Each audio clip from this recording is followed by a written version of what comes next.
Good morning students. In the last video we have discussed about the relative velocity. In today's video we are going to start a new topic beta, projectile motion. This is very important topic. Be careful, be regular in this topic. This is very important, somewhat you can say typical also, and very important for the competition exam and for your syllabus exam. Yes. So what is projectile motion? बेटा मैंने projectile motion के लिए last video में आपको इसका थोड़ा सा idea दिया था कि आपका जब भी आप किसी भी अपने बेंच पे या आप जहाँ भी बैठे हैं वहाँ से अगर आप ऊपर की साइड में हल्का सा एंगल लेके कुछ फेंकते हैं, लाइक आपने अपना पेन थ्रो किया है, वो पेन क्या करता है, एक पर्टिकुलर हाइट तक जाता है, उस हाइट के बाद में कुछ दूरी के बाद जाकर वो गिर जाता है। तो बेटा इसमें हम तीन चीजें बेसिकली फाइंड आउट करेंगे, चार चीजें। एक तो हम जो भी ये पाथ फॉलो करेगा उसकी इक्वेशन फाइंड आउट करेंगे। दूसरा, जो भी मैक्सिमम हाइट तक ये जाएगा उसकी मैक्सिमम हाइट फाइंड आउट करेंगे। थर्ड वन, जितना इसने टाइम ऑफ फ्लाइट लिया है ग्राउंड पे आकर वापस गिरने के लिए, उतना इसका time of flight find out करेंगे। एंड फोर्थ वन, जहाँ से फेंका है और जहाँ पर आके गिरा है वो आपकी कहलाती है ओरिजोनटल रेंज, तो वो आप रेंज फाइंड आउट करोगे। तो इसमें बेसिकली हम चार चीज फाइंड आउट करेंगे। So what is projectile motion? Projectile क्या होता है? An object that is in flight after it being thrown और projected is called as projectile. तो जो भी ऑब्जेक्ट फेंका गया है या थ्रो किया गया है, प्रोजेक्ट किया गया है, वही जो ऑब्जेक्ट है वो क्या कहलाता है? प्रोजेक्टाइल कहलाता है। अब आ जाएगा आपका प्रोजेक्टाइल मोशन। प्रोजेक्टाइल मोशन क्या होता है बेटा कि जो भी मोशन उस पाथ में थ्रो करने के बाद में वापस ग्राउंड तक आने में जो भी मोशन उस पाथ में ट्रेस किया है, वही मोशन आपका क्या कहलाएगा? Projectile motion. That is the motion of a projectile which is in flight after it being thrown और projected is called projectile motion. Thrown के बाद में जो भी मोशन उसने किया है वो आपका प्रोजेक्टाइल मोशन कहलाएगा। नेक्स्ट आपका क्या है? It can be understood as the result of two separate simultaneously occurring components of motion. फिर उस मोशन के हम दो सेपरेटली कंपोनेंट डिवाइड कर देते हैं, एक एक्स कंपोनेंट में उसको रिजोल्व कर देते हैं हर एक जगह पे जो भी चीजें हमें फाइंड आउट करनी होती है, एक उसके वाई कंपोनेंट में। The components along the horizontal direction is without acceleration. ये बहुत इंपॉर्टेंट पॉइंट है बेटा।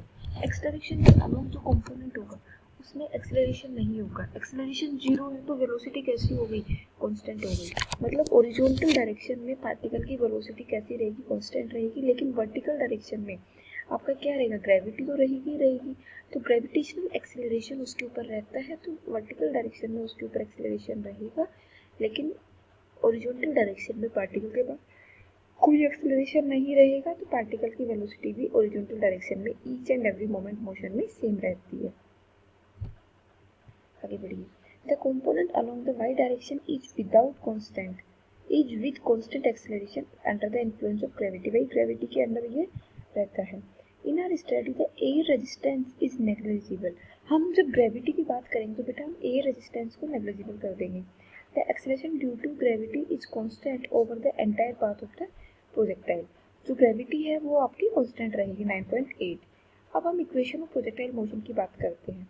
Suppose that the projectile is launch with velocity v not. हमने v नॉट वेलोसिटी या थीटा एंगल ही बना रहा है हॉरिजॉन्टल के साथ में, तो ये एक्स वाई एक्सिस ले लिया। अभी देखिए यहाँ से ये आपका पार्टिकल गया है, आपने फेंका, यहाँ तक जाके ये मैक्सिमम हाइट तक गया, उसके बाद में ये पार्टिकल नीचे आ गया, तो ये वापस आके ग्राउंड के ऊपर मिल गया है। तो जितनी initial velocity that is v not, और जो ओरिजिनल के साथ में जो भी एक्स एक्सिस के साथ में ये एंगल बना है दैट इज थीटा, ये v नॉट है, ये आपका एंगल थीटा नॉट है बेटा। ठीक है। अब ये दो चीजें आपको दी हुई है, इन दो चीजों की हेल्प से मैंने जो बाकी चीजें चार चीजें बताई थी वो हम कैलकुलेट कर लेंगे। नीचे की डायरेक्शन में ग्रेविटी लग रही है क्या बोलोगे? एक्सीलरेशन कितना है? -g, और ये कैसी क्वांटिटी है? वेक्टर क्वांटिटी है। तो अगर पॉजिटिव वाई में आप क्या लेके चलते हो? +g लेके चलोगे तो नेगेटिव वाई में क्या जाएगा? -g। और j कैप क्या है? वाई डायरेक्शन के अलोंग है, तो ये वेक्टर क्वांटिटी है, तो पूरा एक्सीलरेशन लिखने के लिए क्या हो जाएगा? -g j cap.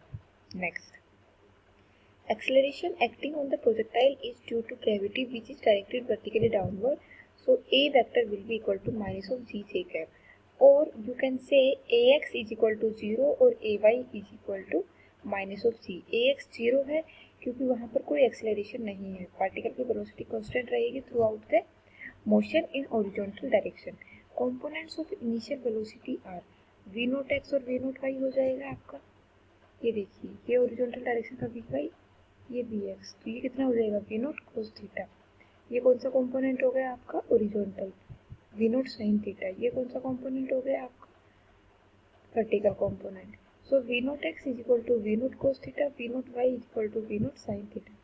If the initial position is taken as the origin then x naught और y नोट को हम 0 0 लेके चलते हैं। अभी इससे पहले हमने इक्वेशन निकाली थी x equal to x naught, motion की जो इक्वेशन निकाली थी इससे पिछले वाली स्लाइड में ही लास्ट वीडियो में, तो वो क्या थी x is equal to x naught plus v naught x into t plus half of a x t square. जब एक्स नोट और वाई नोट को 0 पुट कर दोगे तो x इज इक्वल टू क्या हो जाएगा we naught x into t first equation से। तो वी नोट एक्स कितना हो जाएगा आपका क्योंकि आपका x डायरेक्शन में तो ए एक्स भी 0 है तो ये वाला टर्म भी 0 हो जाएगा। तो x कितना हो जाएगा आपका V naught x into T. V naught X अभी अभी निकाला है कितना है we naught cos theta naught, तो आप क्या बोलोगे V naught cos theta naught into में T. This is your X component at origin. Similarly Y component कितना हो जाएगा, ये हो जाएगा वाई नोट 0 हो जाएगा, लेकिन ए वाई 0 नहीं होगा क्योंकि ए वाई की वैल्यू माइनस जी है। तो ये वाला जब टर्म में रखोगे तो ये वी नोट आ जाएगा we naught sine theta naught into में T plus half of minus G into में टी स्क्वेयर। तो ये क्या आ जाएगा, ये दोनों आपके एक्स और वाई कोऑर्डिनेट आ गए किसी भी रैंडम पॉइंट के ऊपर इस मोशन के अलोंग। ठीक है बेटा, आगे बढ़ते हैं। The components of velocity at time T are, component of velocity कितना हो जाएगा we naught X is equal to में V X is equal to में we naught X plus A x T. तो ए एक्स अगेन 0 तो v naught x कितना हो जाएगा, again along the x direction velocity will be v naught cos theta naught, along the y direction velocity will be v naught sin theta naught minus of gt। Same term आपका ये ए Y की value आपने minus जी रख दिया है। तो अब हम बात करते हैं यहाँ पे, ये डायग्राम आप बहुत ध्यान से देखिए, मैं आपको एक एक चीज़ बताती हूँ बेटा। ओ पॉइंट के ऊपर देखिए, ओ पॉइंट के ऊपर आपका पार्टिकल किसी भी थीटा नोट एंगल के ऊपर है, टोटल वेलोसिटी वी नोट है, ये V naught cos theta naught, ये V naught sine theta naught. अब जब पार्टिकल ऊपर पहुंच गया तो इसने माना कोई एंगल बीटा बनाया है, तो अब ये कितना हो जाएगा, ओरिजिनल कंपोनेंट ऑलवेज सेम रहेगा, v naught cos theta naught रहेगा, और वर्टिकल कंपोनेंट कितना हो जाएगा वेलोसिटी का, अभी अभी हमने कैलकुलेट किया पिछले स्लाइड में we naught sine theta naught minus ji t. यहाँ पर वेलोसिटी क्या है वी टी है। जब ये बिल्कुल मैक्सिमम हाइट पे पहुंच जाएगा बेटा तो उस टाइम पे आपका उससे ऊपर नहीं जा सकता, मतलब कि वी वाई का कंपोनेंट 0 हो जाएगा, ऊपर की डायरेक्शन में कोई वेलोसिटी नहीं होगी इस पर्टिकुलर इंस्टेंट के लिए। तो सारी की सारी वेलोसिटी कहाँ चली जाएगी, एक्स डायरेक्शन में, और एक्स डायरेक्शन की velocity through out the motion कैसी रहेगी, कांस्टेंट रहेगी। तो आपकी ये वेलोसिटी कितनी हो गई v naught cos theta naught. जब भी पार्टिकल नीचे आएगा तो नीचे की डायरेक्शन में क्या लगेगा माइनस जी। तो अब ये देखिए, आप जब इस तरह से करोगे तो इसका कंपोनेंट रिजोल्व करोगे तो एक आएगा इधर, एक आएगा इधर, तो x तो जा रहा है पॉजिटिव में ही, तो मतलब x का कंपोनेंट तो v naught cos theta naught हो जाएगा। लेकिन ये जो यहाँ पर जब आप y कंपोनेंट निकाल रहे हो तो y कंपोनेंट डाउनवर्ड आ रहा है, और यहाँ पर आपने जो जनरली y कंपोनेंट लेके चलते हैं वो अपवर्ड लेके चलते हैं, तो वैल्यू तो इतनी ही आएगी, लेकिन इसके ओवरऑल साइन क्या आ जाएगा, नेगेटिव आ जाएगा। जब आप यहाँ पहुँच जाओगे तो आपका क्या हो जाएगा, पार्टिकल नीचे जाएगा तो x यहाँ पे एंगल कितना बन जाएगा माइनस थीटा नोट बन जाएगा, इसके और इसके बीच में देखिए ये माइनस थीटा नोट बन जाएगा। ये इधर कंपोनेंट कितना आ गया v naught cos theta naught, ये वाली जो वेलोसिटी है ये जस्ट इसका ऑपोजिट आ गई, तो ये वाली वेलोसिटी कितनी आ गई minus v naught sine theta naught. Throughout the motion acceleration कितना है minus g g. I hope this diagram is clear to all of you. Now come to the next point. Note क्या दिया है, original component of velocity remains constant throughout the motion, मैं आपको बता चुकी हूँ। बट वर्टिकल कंपोनेंट क्या हो जाएगा, 0 हो जाएगा पीक के ऊपर, क्योंकि पीक के अगर वर्टिकल में कोई कंपोनेंट होगा तो पार्टिकल और ऊपर जाएगा, but this is the maximum height, उस हाइट के बाद तो पार्टिकल ऊपर जा ही नहीं सकता, मतलब कि वर्टिकल में कोई कंपोनेंट अभी नहीं है वेलोसिटी का। ठीक है बेटा, तो यही लिखा गया है, again increases in the opposite direction. लेकिन उसके बाद ये जब 0 हो जाता है उसके बाद में नेगेटिव में ये वापस इंक्रीज होने लगती है वेलोसिटी। इसके बाद में क्या है, the magnitude of velocity of the projectile motion at an instant t is given by. अब क्या बोलोगे आप, x और y के कंपोनेंट का स्क्वायर कर दोगे। तो x का कंपोनेंट जनरल टर्म के लिए क्या है, v note cos theta naught. तो इसका स्क्वायर करोगे तो क्या आ जाएगा बेटा, v note square cos square theta note. और vy का करोगे तो क्या आ जाएगा, दोनों टर्म्स का होल स्क्वायर आ जाएगा, v note sine theta naught minus ct का होल स्क्वायर। जब आप इसको ओपन ये इसी तरह से लिखते हैं, डायरेक्शन ऑफ वेलोसिटी क्या आ जाएगा बेटा, बीटा बाई अल्फा, वही तो वी वाई क्या लिखते हैं हम, टेन बीटा क्या लिखोगे, v y component upon v x component. तो वी वाई कॉम्पोनेंट कितना है, we naught sine theta naught minus c t, v x component कितना है, we naught cos theta naught. So this will be the direction of velocity of the projectile at that instant T.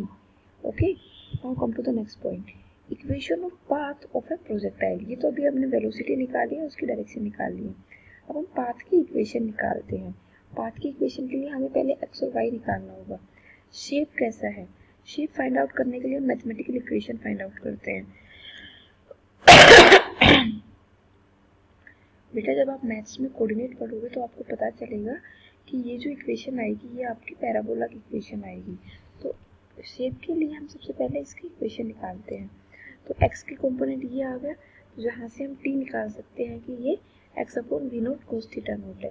y का component भी हमने निकाला था, लेकिन अब हम y में x की वैल्यू t की वैल्यू रख देंगे तो y और x में हमारा t एलिमिनेट हो जाएगा, और ये y और x में वी नोट थीटा नोट तो हमारा कांस्टेंट है, इसलिए y और x में ये इक्वेशन पूरी आपकी बन जाएगी। जब आप इसको सिंप्लीफाई करोगे तो बेटा ये इक्वेशन बनेगी इस तरह से, तो y equal to x into में tan theta naught minus G X square upon 2 we naught square cos square theta naught.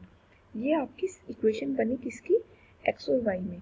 अब आप क्या देख रहे हो बेटा, y equal to x square की टर्म्स में कुछ इक्वेशन है, तो ये जो इक्वेशन है ये आपकी पैराबोला की इक्वेशन होती है बेटा कोऑर्डिनेट्स में।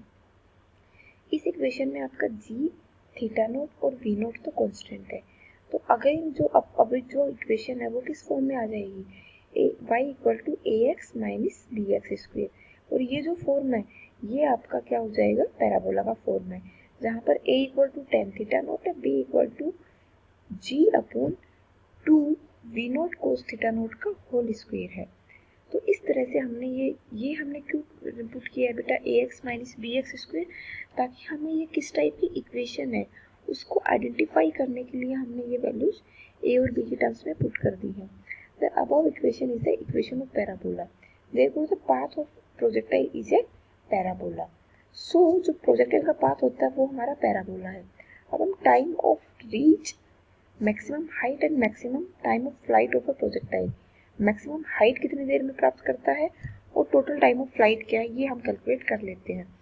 टीएम हमने टाइम ले लिया प्रोजेक्टाइल का फॉर मैक्सिमम हाइट, और टीएफ ले लिया टोटल टाइम ऑफ फ्लाइट के लिए। At the point of maximum height t बराबर टीएम और v in y direction will be zero. तो वी वाई जीरो होते ही हम वी वाई कॉम्पोनेंट जीरो रख देंगे, तो क्या रखोगे, V Y is equal to V naught sine theta naught minus ji T. जब वी वाई जीरो रखोगे बेटा तो यहाँ से टी कितना आ जाएगा, we naught sine theta naught upon G आ गया। तो यही आपका क्या है बेटा, मैक्सिमम हाइट पार्टिकल कितनी देरी में आप ले पाता है वो टाइम है। अब टाइम ऑफ फ्लाइट कितना है, जितना वो मैक्सिमम हाइट तक पहुँच रहा है उतना ही टाइम वो आगे ले रहा है, क्योंकि उतनी ही डिस्टेंस वो ट्रैवल कर रहा है। तो अब टाइम ऑफ फ्लाइट जो होगा वो 2 टाइम्स हो जाएगा। तो अब ये क्या हो जाएगा, टाइम ऑफ फ्लाइट के लिए y इक्वल टू जीरो हो जाएगा, y इक्वल टू जीरो हो जाएगा क्योंकि वो एक्सिस पे आके वापस मिल रहा है, तो उस टाइम पे y इक्वल टू जीरो।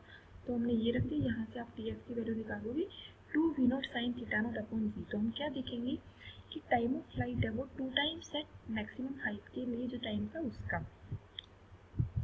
सो बेटा अगली वीडियो में हम डिस्कस करेंगे मैक्सिमम हाइट फाइंड आउट करना और जो आपका रेंज है वो फाइंड आउट करना। This is all about the today's video. I hope this is clear to all of you. बेटा be regular, be patient, this is very important topic. Thank you बेटा, good bless you.